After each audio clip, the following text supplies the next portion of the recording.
Hello viewers, आज आम देखा कि ओडिशा माध्यमिक शिक्षा परिषद द्वारा प्रकाशित दशम श्रेणीर साहित्य बहिर तृतीय पद्य विषय आज आलोचना करवा, जार नाम हूँ राघवंक लंका यात्रा अनुकूल।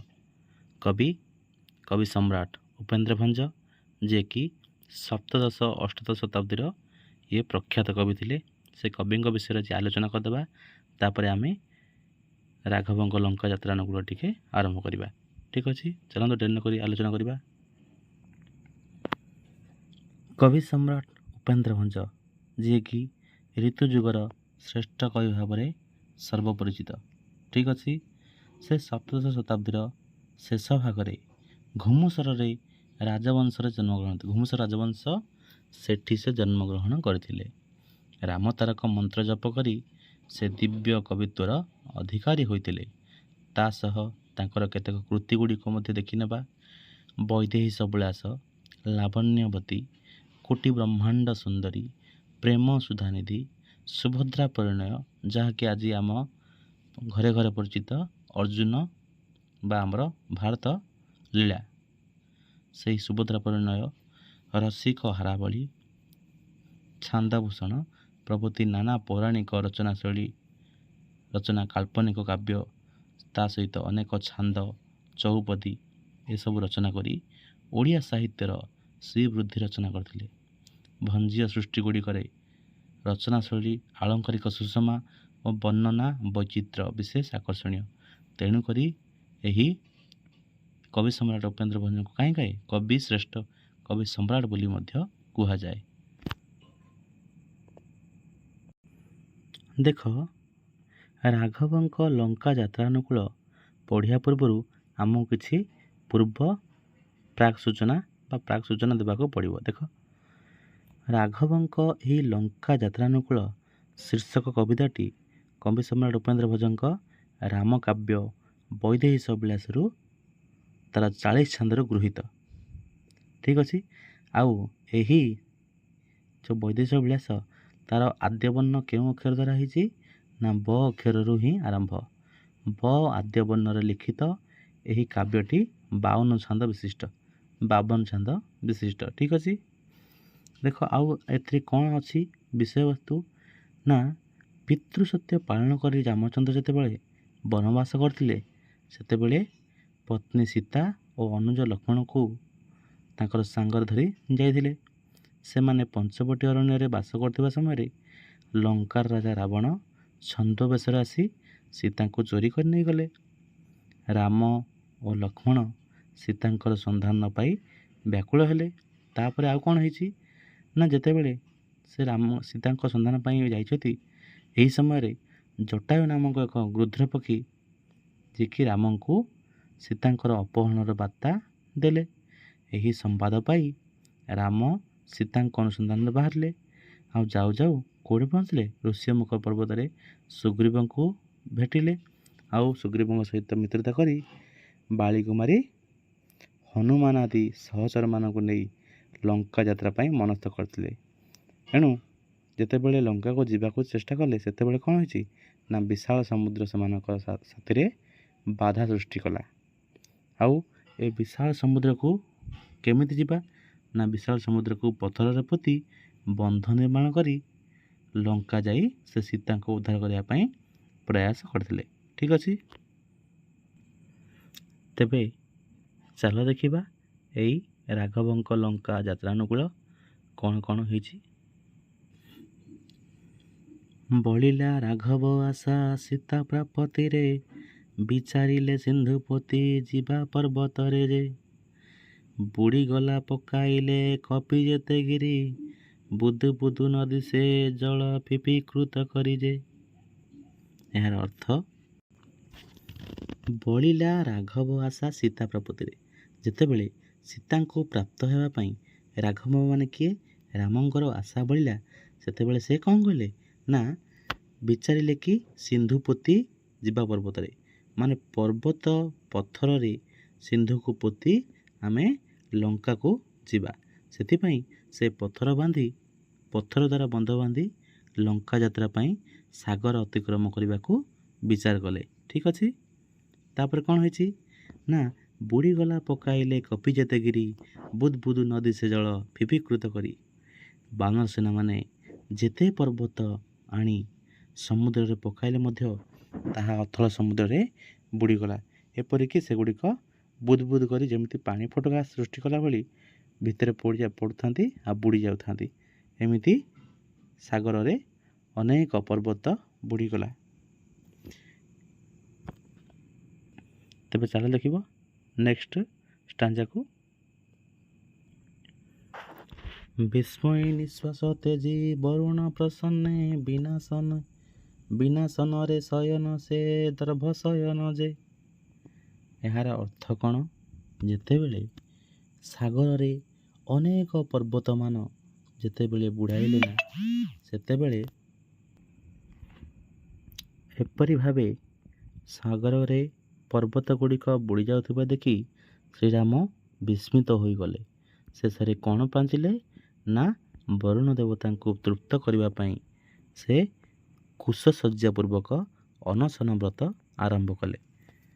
ତେଣୁ ବିସ୍ମୟ ନିଶ୍ୱାସ ତେଜି ବରୁଣ ପ୍ରସନ୍ନେ ବିନାଶନରେ ଶୟନେ ସେ ଦର୍ଭ ଶୟନ ଯେ। ଏହାର ଅର୍ଥ ବିନା ଶୟନରେ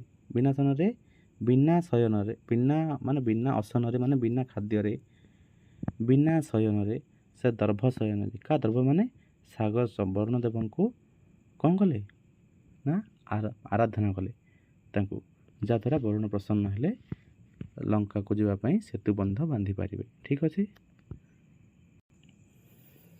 ବୁଧେ ଶୁଣ ଅନ୍ୟ ପ୍ରସଙ୍ଗକୁ ଦଶ ଶିର ବରଗିଲା ସେ ସୁଖ ସାରଣ କରି ଚାର ଯେ।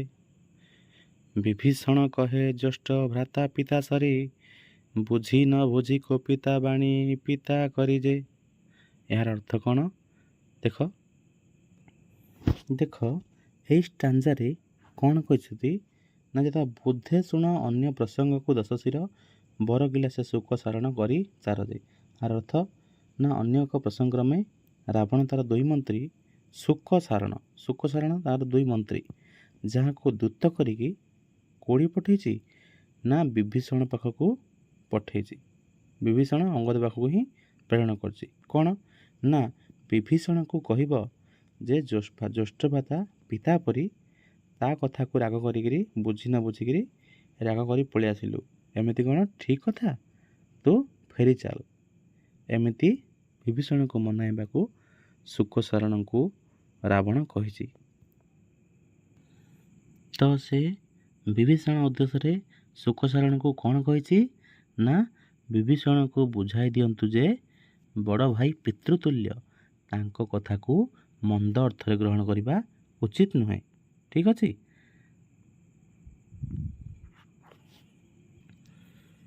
ବିଭୂତିକେ ଭୁଞ୍ଜୁଥିଲୁ ବିଭୂତି ଭୂଷଣ ବଡ଼ କୂଳେ ଜନମୀ ଶରଣ କି କାରଣ ଯେ।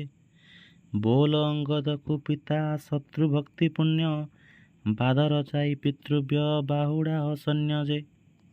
ଏହାର ଅର୍ଥ କ'ଣ? ଏଇଟା ବିଭୀଷଣଙ୍କ ଉଦ୍ଦେଶ୍ୟରେ କୁହାଯାଇଛି। କ'ଣ ନା ବିଭୂତି କି ଭୁଞ୍ଜୁଥିଲୁ ବିଭୂତି ଭୂଷଣ।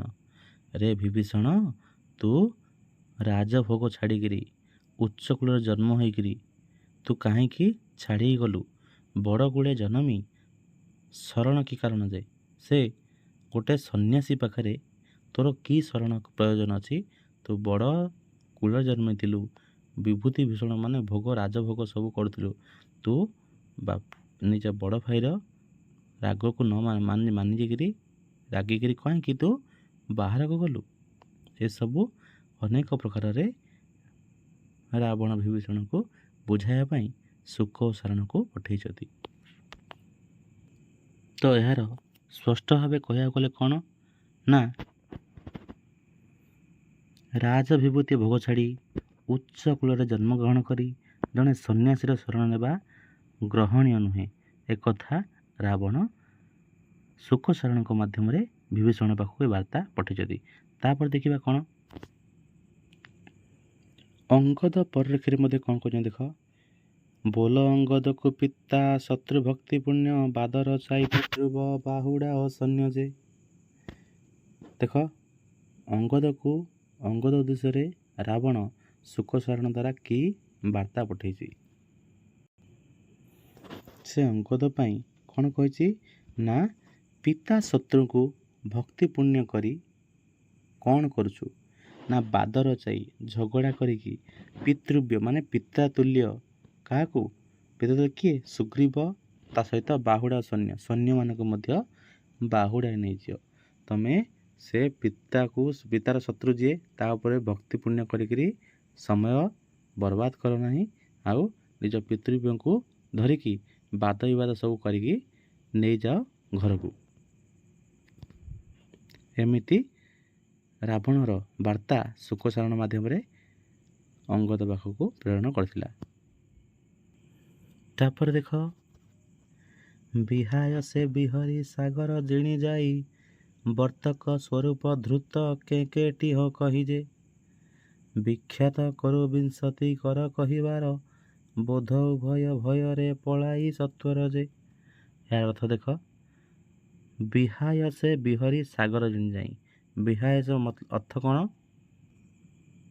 ନା ଆକାଶରେ ବିହାୟସର ଅର୍ଥ ଆକାଶରେ ବିହରି ସାଗର ଜିଣି ଯାଇ ନା ଆକାଶରେ ବିହରି ମାନେ ବିହରଣ କରିବା ଉଡ଼ି ଉଡ଼ି ସାଗରକୁ ଅତିକ୍ରମ କଲେ ବର୍ତ୍ତକ ସ୍ୱରୂପ ଧୃତ କେଁ ଟିହ କହି ବର୍ତ୍ତକ ସ୍ୱରୂପ ମାନେ କ'ଣ ନା ବର୍ତ୍ତକ ବା ଟିଁଟିଆ ପକ୍ଷୀ ଭଳି ଆଙ୍କେ ରୂପ ଧରି ଆଙ୍କେ ଏହି ଶୁକ ସାରଣ ସାଗର ଉପରେ ଉଡ଼ି ଉଡ଼ି ଆସିଲେ। ଠିକ୍ ଅଛି। ତାପରେ ଦେଖିବା ବିଖ୍ୟାତ କରୁ ବିଂଶତି କର କହିବାର ବୋଧ ଉଭୟ ଭୟରେ ପଳାଅ ସତ୍ୱର ଯେ। ଯେତେବେଳେ ବିଂଶତିକର ଯାହା ଯାହା କହିଥିଲା ବିଂଶତିକର ମାନେ ଦଶରଥ ନାହିଁ ଆମର କିଏ ରାବଣ ବିଂଶତିକର କୁହାଯାଏ। ଏ ରାବଣ ଯାହା କହିଥିଲା ସେ କଥାକୁ ଏଠି ବିଖ୍ୟାତ କଲାବେଳେ କ'ଣ ହେଉଛି ସେତେବେଳେ କିଏ ବାଧା ଦେଇଛନ୍ତି କିଏ ଅଙ୍ଗଦ କି ବିଭୀଷଣ ହେଇଥିବେ। ବୋଧ ଉଭୟ ଭୟରେ ପଳା ସତ୍ୱର ଯେ ସେମାନେ ଯାହା କିଛି ବୁଝାଇଲା ପରେ ସେମାନଙ୍କର ଉତ୍ତର କ'ଣ ହେଲା ଏ ଅଙ୍ଗଦ ବିଭୀଷଣଙ୍କର ତମେ ମୂର୍ଖ ଦ୍ୱୟ ଚାଲ ଏଠୁ ଜଲ୍ଦି ପଳାଅ ଆମ ଆଗରେ ଏ ବିଦ୍ରୋହ କଥା ଆମକୁ କହିବ ତୁମକୁ ଚାପୁଡ଼ା ମାରିକି ସାବାଡ଼ କରିଦେବି। ଏମିତି ମଧ୍ୟ ଅଙ୍ଗଦ ପରବର୍ତ୍ତୀ ମୁହୂର୍ତ୍ତରେ କହିଛନ୍ତି। ଦେଖିବା ଏଠି ଶୁକସାରଣ କ'ଣ ନା ରାବଣର ବାର୍ତ୍ତା ଦେଇକିରି ସମସ୍ତଙ୍କ ଆଗରେ କ'ଣ ହେଇଛନ୍ତି ରୋଷର ଶିକାର ହେଇଛନ୍ତି। ତାପରେ କ'ଣ ହେଇଛନ୍ତି ସେମାନେ ନିଶ୍ଚୟ ଫେରି ପଡ଼ିଥିବେ। ଦେଖିବା ବାହୁଡ଼ି ରାବଣେ କହି ଶୁଣ ଦେବ ରିପୁ ବୋଇଲା ଅନୁଜ ଯିବି ସୀତାଙ୍କୁ ସମର୍ପୁ ଯେ ବଞ୍ଚିଲୁ ଅଙ୍ଗଦେ ଅଙ୍ଗ ଦେବାରୁ କି ଧର୍ମେ ବଜ୍ରାଘାତ ସମତଳ ପ୍ରହାରିଲା ବ୍ୟୋମ ଯେ। ଏଠି କ'ଣ କହୁଛନ୍ତି ଦେଖ ଯେତେବେଳେ ବାହୁଡ଼ିଲେ ସେ ଦୁଇ ଜଣ ରାବଣ ପାଖକୁ ସେ କହିଲେ କ'ଣ ଶୁଣ ଦେବରୂପ ମାନେ ଦେବତାଙ୍କ ଶତ୍ରୁ ବୁଝିଲ ନା କିଏ ଦେବତାଙ୍କ ଶତ୍ରୁ ରାବଣ କହିଲେ ହେ ଦେବରୂପ ଶୁଣ ତମ ଅନୁଜ ବୋଇଲା ଅନୁଜ ଯିବି ସୀତା ସମର୍ପୁ ଯେ। ତମ ଅନୁଜ କହିଲେ କ'ଣ ଯେତେବେଳେ ରାବଣ ସୀତାଙ୍କୁ ରାମଚନ୍ଦ୍ରଙ୍କ ସମର୍ପି ଦେବ ସେତେବେଳେ ମୁଁ ଲଙ୍କାକୁ ଯିବି। ଆଉ କ'ଣ ନା ବଞ୍ଚିଲୁ ଅଙ୍ଗଦେ ଅଙ୍ଗ ଦେବାରୁ କି ଧର୍ମେ ଆମେ ଅଙ୍ଗଦକୁ ମଧ୍ୟ ବୁଝେଇଥିଲୁ କିନ୍ତୁ ସେ ଏମିତି ଅଙ୍ଗ ଚାଳନା କଲା ଯେ କ'ଣ ହେଇଛି ବଜ୍ରାଘାତ ସମ ଗୋଟେ ପ୍ରହାର ହେଇଥିଲା। ଆଉ ଆମର କ'ଣ ହେଇଛି ନା ଆମର କିଛି କେଉଁ ଧର୍ମ ଥିବାରୁ ଆମେ ବଞ୍ଚିଗଲୁ କେଉଁ ପୂର୍ବଜନ୍ମ ଧର୍ମ ଥିବା ଯୋଗୁଁ ଆମେ ତା ହାତରୁ ବଞ୍ଚି ପାରିଲୁ। ତାପରେ ଦେଖିବା ବାଜିଥିଲେ ଚୂର୍ଣ୍ଣ ବା ପାତାଳେ ଭଜିଥିବ ବିନ୍ଧ୍ୟବାନୁ ତୋଷି ହେଲେ ବଞ୍ଚାଇ ଦଇବ ଯେ। ଯଦି ତାହାର ସେଇ ବ୍ରହ୍ମ ଚାପୁଡ଼ା ବାଜିଥାନ୍ତା ତାହେଲେ ଆମେ ଚୂର୍ଣ୍ଣ ବିଚୂର୍ଣ୍ଣ ହୋଇଯାଆନ୍ତୁ କି ପାତାଳେ ପଡ଼ିଥାନ୍ତୁ କିମ୍ବା କ'ଣ ହେଇଥାନ୍ତୁ ଆମ ଜୀବନ ସୂର୍ଯ୍ୟ ଉଦୟ ପୂର୍ବରୁ ମଧ୍ୟ ଆମେ ଦେଖେଇ ପାରିନଥାନ୍ତୁ। ଏମିତି ଅଙ୍ଗଦର ଚାପୁଡ଼ା ବିଷୟରେ ବର୍ଣ୍ଣନା କରାଯାଇଛି। ଅଙ୍ଗଦର ଚାପୁଡ଼ା କିପରି ନା ବଜ୍ର ସମ ଆଘାତ କରିଥିଲେ ଏହି ଶୁକସାରଣ ଉପରେ ଏମାନେ କିପରି କୌଶଳ କ୍ରମେ ବର୍ତ୍ତି ଯାଇ ପଳେଇଥିଲେ। ତାପରେ କ'ଣ ହେଇଛି ଦେଖ ବଳ କେତେ ବୋଲୁ ବୋଲେ ଯେତେ ଶଙ୍ଖ ସେହି ବାରି ରାଶିରେ ଜନିତ ତେତେ ଶଙ୍ଖ ନାହିଁ ଯେ ବିତରଣେ ସାଗର କି ପାଞ୍ଚ ପଞ୍ଚାରିଲା ବିହେରାମ କୁଶସଜ୍ଜା ପ୍ରତ୍ୟୁତ୍ତର ଦେଲା ଯେ। ଏଠି ରାବଣ କ'ଣ କରୁଛନ୍ତି ନା ଏଠି ଶ୍ରୀରାମଙ୍କର ସୈନ୍ୟବଳ କେତେ ଏସବୁ ପଚାରିଛନ୍ତି ଶୁକସାରଣକୁ। ସେତେବେଳେ ଏଇ ଶୁକସାରଣ କ'ଣ କରୁଛନ୍ତି ନା ନା ବାରିରାଶିରେ, ବାରିରାଶି ମାନେ ସମୁଦ୍ରରେ ଯେତିକି ଶଙ୍ଖ ନାହିଁ ତାଠୁ ଅଧିକ ଶଙ୍ଖ ଅଛି ଶ୍ରୀରାମଙ୍କର, ତାଠୁ ଅଧିକ ସୈନ୍ୟ ଅଛି ଶ୍ରୀରାମଙ୍କ ସୈନ୍ୟ ବଳରେ। ଏତେ ସଂଖ୍ୟକ ଅଛନ୍ତି ସୈନ୍ୟ। ସେପରି ଆଉ କ'ଣ ନା କିପରି ସେ ସାଗରକୁ ବିତରଣ କରିକିରି ଆସିପାରିବ, କେମିତି ସେ ଆସିବ ସେ ବିଷୟରେ ମଧ୍ୟ ଶ୍ରୀରାମ କିପରି ଲଙ୍କାକୁ ସାଗରକୁ ଲଙ୍ଘି ଆସିବେ ସେ ପାଇଁ କ'ଣ ସବୁ ପ୍ଲାନିଂ ଚାଲିଛି, ଉପାୟ ଚାଲିଛି, ସେ ବିଷୟରେ ମଧ୍ୟ ରାବଣ ଶୁକସାରଣକୁ ପଚାରିଛି। ସେତେବେଳେ ଏମାନେ କ'ଣ କରୁଛନ୍ତି, ବିହେରାମ କୁଶସଜ୍ଜା ପ୍ରତ୍ୟୁତ୍ତର ଦେଲା ଯେ ଏହି ସାଗରକୁ ମନେଇବା ପାଇଁ ବା ବରୁଣଦେବକୁ ମନେଇବା ପାଇଁ କ'ଣ କରୁଛନ୍ତି ନା କୁଶସଜ୍ଜାର ଅନଶନରେ ବସିଛନ୍ତି। କୁଶସଜ୍ଜାର ଅନଶନରେ ବସିଛନ୍ତି କ'ଣ ପାଇଁ ନା ସାଗର ଉପରେ ସେତୁ ବାନ୍ଧିକି ଲଙ୍କା ଯିବା ପାଇଁ। ଏ ସମସ୍ତ ବିଷୟ ଶୁକସାରଣ ରାବଣକୁ କହିଲେ। ସେତେବେଳେ ରାବଣ ତାତ୍ସଲ୍ୟ କରି ହସି ହସି କହିଛି କ'ଣ, ବିରସକୁ ମନ୍ଦ କରି ମନ୍ଦ ହାସ ଜନ୍ମେ, ବୋଲେ କି କରିବ ଏଡ଼େ ହୀନ ପରାକ୍ରମେ ଯେ। ଏହାର ଅର୍ଥ କ'ଣ ନା ରାବଣ ଏହା ଶୁଣିକି କ'ଣ ହେଇଛି ନା ମନ୍ଦ ହସ ହସିକିରି ପଚାରୁଛି, ହା ହା ହା, ଏଡ଼େ ହୀନ କର୍ମ କରୁଛି, ଏତେ ପରାକ୍ରମ ଦେଖାଉଛି, ଏଡ଼େ ହୀନ କାମ କରିକି ଛୋଟିଆ କାମଟେ କରିପାରୁନି। ଏସବୁ ତାତ୍ସଲ୍ୟ କରି ରାବଣ ଶ୍ରୀରାମଙ୍କ ଉପରେ ହସିଛି। ଠିକ୍ ଅଛି, ତ ଭିଡ଼ିଓଟି କେମିତି ଲାଗିଲା କମେଣ୍ଟସ୍ ମାଧ୍ୟମରେ ଜଣାଇବେ। ତା ସହିତ ଆମ ଚ୍ୟାନେଲକୁ ନୂଆ ହିଁ ଆସିଥିଲେ ସବସ୍କ୍ରାଇବ୍ କରିବାକୁ ଜମା ବି ଭୁଲନ୍ତୁ ନାହିଁ। ତା ସହିତ ଯାହା ବି ନୂଆ ନୂଆ ନୋଟିଫିକେସନ୍ ଆସିବ ସେଇଟା ସର୍ବପ୍ରଥମେ ଆପଣଙ୍କ ପାଖରେ ପହଞ୍ଚିବ। ସେଥିପାଇଁ ସେତେବେଳେ ଯାଏଁ ଆପଣଙ୍କୁ ବିଦାୟ, ଧନ୍ୟବାଦ।